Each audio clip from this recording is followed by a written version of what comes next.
அனைவருக்கும் வணக்கம். நான் உங்கள் சாந்தி பேசுறேங்க. இன்றைய பதிவுல நாம என்ன பார்க்க போறோம் அப்படின்னு பார்த்தீங்கன்னா, நாளைய தினம் பௌர்ணமி அன்னாபிஷேகம் நடைபெறக்கூடிய ஒரு அற்புதமான நாள். இந்த நாள்ல சிவனுக்கு உகந்த இந்த ஒரு பொருளை நாம குளிக்கக்கூடிய நீர்ல கலந்து குளிச்சோம் அப்படின்னா பணவரவு அப்படிங்கிறது ஏற்படும், செல்வ நிலையை அதிகரிக்கும், சிவபெருமானினுடைய அருள் நம்மளுக்கு பரிபூரணமாக கிடைக்கும். என்ன பொருளை கலந்து குளிக்கணும், இந்த அன்னாபிஷேகத்தன்று எளிமையாக நம்ம வீட்டுல எப்படி வழிபாடு செய்யலாம் அப்படிங்கிறத பத்தியும் இந்த பதிவுல நாம தெளிவாக பார்க்கலாம். இப்போ நம்மளுக்கு பார்த்தீங்கன்னா, நாளைய தினம் வெள்ளிக்கிழமையோடு பௌர்ணமி, நம்மளுக்கு அதோட பார்த்தீங்கன்னா அன்னாபிஷேகமும் நடைபெறும்.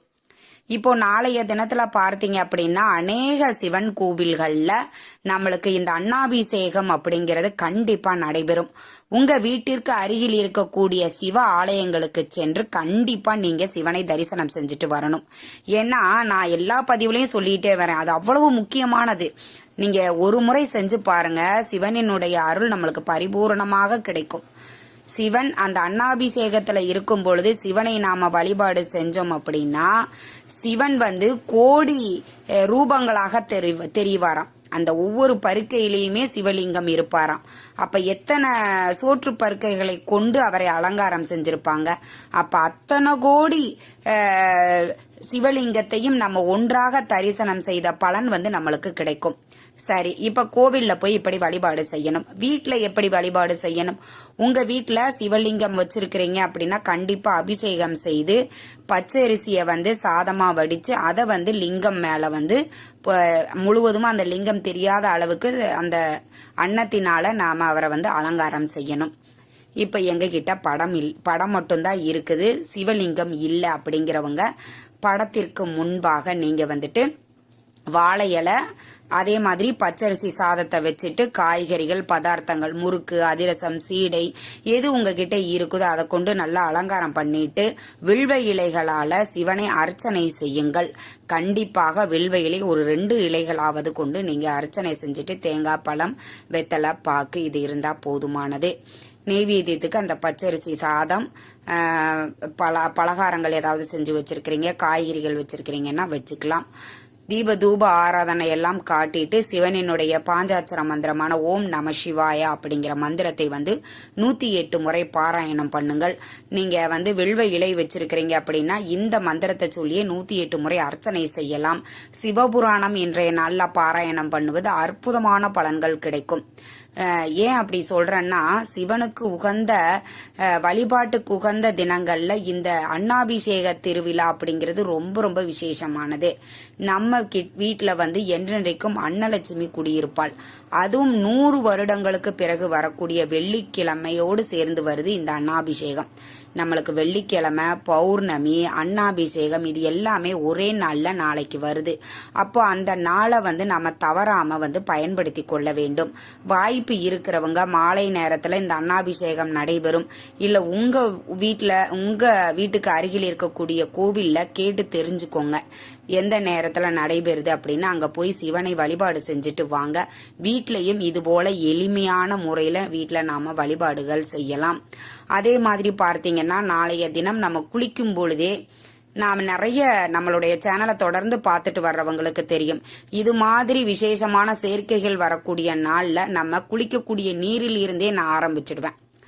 அப்படி நம்மளுடைய குளிக்கக்கூடிய நீரை புனித நீராக மாத்தி நாம குளிக்கும் பொழுது நம்ம உடம்பில் இருக்கக்கூடிய தீய சக்திகள், எதிர்மறை ஆற்றல்கள் போவதோடு நம்மளுக்கு ஒரு புத்துணர்ச்சி ஏற்படும், ஒரு லட்சுமி கடாட்சம் நம்மளுக்கு கிடைக்கும். அந்த அளவுக்கு ரொம்ப ரொம்ப உகந்த அந்தந்த நாட்களுக்கு உகந்த பொருட்களை தான் நான் சொல்றேன். அதனால நாளைக்கு நீங்க குளிக்க போகும்போது என்ன பொருளை சேர்த்து குளிக்கணும் அப்படின்னு பார்த்தீங்கன்னா, திருநீர்.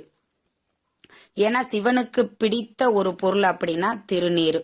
அவர் உடல் முழுவதும் அந்த திருநீரை தான் பூசிக்கொண்டு அவர் தியான நிலையிலாம் இருப்பாரு.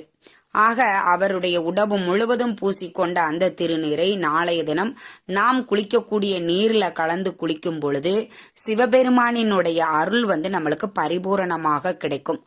அதே மாதிரி அன்றைய தினம் வெள்ளிக்கிழமையும் நம்மளுக்கு வருது. அதனால மிக மிக சக்தி வாய்ந்தது. பௌர்ணமியும் வருகிறது. நாளைய தினத்துல நீங்க குளிக்கும் பொழுதே சும்மா ஒரே ஒரு சிட்டிகை இல்ல கொஞ்சமா திருநீர், அதுல நம்மளுக்கு திருநீர்ல ஜவ்வாதெல்லாம் கலந்திருக்கும், பச்சை கற்பூரம் கலந்திருக்கும். அதனால மகாலட்சுமிக்கு உகந்த நாளாக இருப்பதினால் நாளைய தினம் மகாலட்சுமியின் அருளும் நம்மளுக்கு ஒரு சேர கிடைக்கக்கூடியது. அதனால நாளைய தினம் திருநீர் கொஞ்சமா நீங்க குடிக்கக்கூடிய பக்கெட்ல தண்ணீர் பிடிச்சு வச்சுட்டு இந்த திருநீரை ஒரு சிட்டிகை போட்டு கலந்துட்டு குளிச்சிடுங்க. இப்போ உங்க ஃபேமிலியில எத்தனை மெம்பர்ஸ் 5 பேர் இருக்கிறீங்கன்னா 5 பேரும் சேம் இதே மாதிரியே நீங்க குளிக்கக்கூடிய பக்கெட்ல தண்ணியை பிடிச்சு வச்சுட்டு கொஞ்சமா திருநீர் போட்டு நீங்க குளிச்சிடுங்க. இப்படி குளிக்கும் பொழுது சிவபெருமானுடைய அருளும் நம்மளுக்கு கிடைக்கும். வெறும் திருநீர் மட்டும் நம்மளுக்கு கிடைக்க போறது கிடையாது. அந்த திருநீர்ல ஜவ்வாது கலந்திருப்பாங்க, கோரோசனை கலந்திருப்பாங்க, அதே மாதிரி பச்சை கற்பூரம் கலந்திருப்பாங்க. திருநீர் பார்த்தீங்கன்னா அவ்வளோ வாசமா இருக்கும். வாசனை நிறைந்த இடத்துல மகாலட்சுமி தாயாரும் ஆட்டோமேட்டிக்கா வந்துடுவாங்க. அப்ப மகாலட்சுமியினுடைய அருளும் நம்மளுக்கு கிடைக்கும். கட்டாயம் நாளைய தினம் இந்த பொருளை கலந்து குளியுங்கள். உங்க வீட்டில் இருக்கக்கூடிய உங்க கிட்ட இருக்கக்கூடிய எதிர்மறை ஆற்றல்கள் அனைத்தும் நீங்கி ஒரு லட்சுமி கடாட்சம் கண்டிப்பா உங்களுக்கு கிடைக்கும். அதே மாதிரி பார்த்தீங்கன்னா நீங்க நிலை வாசல்ல நான் என்னென்ன நாளைய தினத்துல செய்யணும் அப்படிங்கறத பத்தி தனியா ஒரு பதிவா கொடுத்திருக்கிறேன். அதையும் போய் நீங்க பாருங்க.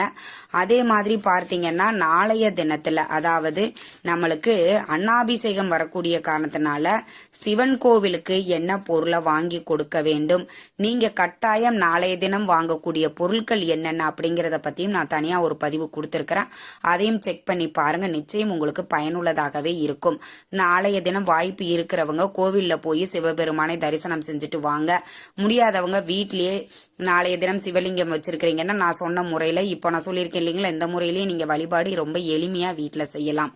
ஒவ்வொரு அன்னாபிஷேகம் இது வருடத்திற்கு ஒரு முறை வரக்கூடியது. இந்த நாள்ல நாம செய்யும் பொழுது கண்டிப்பா நம்ம வீட்டுல அன்னலட்சுமி நிரந்தரமாக குடியிருப்பாள். வறுமை அப்படிங்கிறதே ஏற்படாது. ஏன்னா ஒரு வீட்டுல சாப்பாட்டுக்கே ரொம்ப வறுமையில ரொம்ப கஷ்டப்பட்டுட்டு இருக்காங்கன்னா மற்றதெல்லாம் அவங்களுக்கு எப்படி கிடைக்கும்? ஆக முதல்ல நம்ம வறுமையை நீக்க போவது சாப்பாடு மட்டும்தான். ஆக அந்த அன்னலட்சுமியை நாம நாளைய தினம் இப்படி வழிபாடு செய்யும் பொழுது நம்ம வீட்டுல அன்னலட்சுமி நிரந்தரமாக குடியிருப்பால். வறுமை அப்படிங்கிறதே ஏற்படாது. நமக்கு மட்டும் இல்லைங்க, நம்மளுடைய பரம்பரைக்கேவும் நம்மளுடைய தலைமுறையாக வறுமை தரித்திர நிலைகள் ஏற்படாது அப்படின்னு சொல்லப்பட்டிருக்கு. அதனால நாளைய தினம் கண்டிப்பாக இந்த முறையில நீங்க வழிபாடு செய்து சிவனினுடைய அருளை பரிபூரணமாக பெறுங்கள். இந்த தகவல் உங்களுக்கு ரொம்பவுமே பயனுள்ளதாக இருந்திருக்கும்னு நினைக்கிறேன். வீடியோ பிடிச்சிருந்தா லைக் பண்ணுங்க, ஷேர் பண்ணுங்க, கமெண்ட் பண்ணுங்க. இந்த பதிவை உங்களுடைய உற்றார் உறவினர்கள் நண்பர்களுக்கும் ஷேர் பண்ணுங்க. அவங்களும் பார்த்து பயன்பெறட்டும். நன்றி, வணக்கம்.